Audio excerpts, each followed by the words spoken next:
আমরা যারা ক্যাম্পাসে পড়াশোনা করি, এখানে আপনারা অনেকে আছেন ক্যাম্পাসের।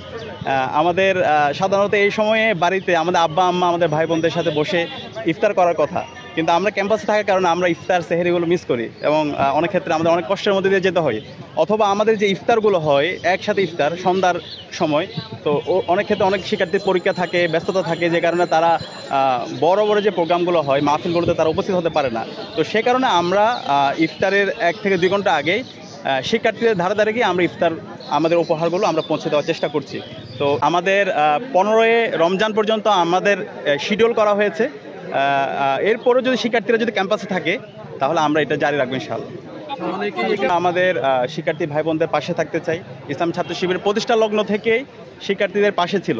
বিগত সময়ে আমাদের কাজগুলো মিডিয়ায় উপস্থাপন করার সুযোগ ছিল না, সে কারণে এই বিষয়গুলো সামনে আসে না। আমরা সবসময় এই ধরনের কাজগুলো জারি রেখেছি এবং 5 তারিখের পর থেকে আমাদের কাজগুলো জারি আছে। তো এই ক্ষেত্রে শিক্ষার্থীদের যে চাওয়া পাওয়া আছে, তাদের যে প্রত্যাশা আছে, সেই আলোকে আমরা আমাদের কাজগুলো করছি। এক্ষেত্রে ছাত্র সংসদ নির্বাচন, এটা তো আমরা সবার প্রাণের দাবি, সাধারণ শিক্ষার্থীরা চাচ্ছে, কিন্তু শুধুমাত্র একটা ছোট দাবিকে সামনে রেখে কোনো এক কাজের এজেন্ডা সেট করা এটা আমাদের মূল পারপাস না। শিক্ষার্থীরা যেভাবে চাইছে, তাদের যে দাবি দেওয়া আছে, তাদের যে প্রত্যাশা আছে, সে আলোকে আমরা নতুন ছাত্র রাজনীতি বন্দোবস্তটা করতে চাচ্ছি এবং সে কাজের প্রতিচ্ছবি ইসলামী ছাত্র শিবিরের কাজের মধ্যে আপনারা দেখতে পাচ্ছেন।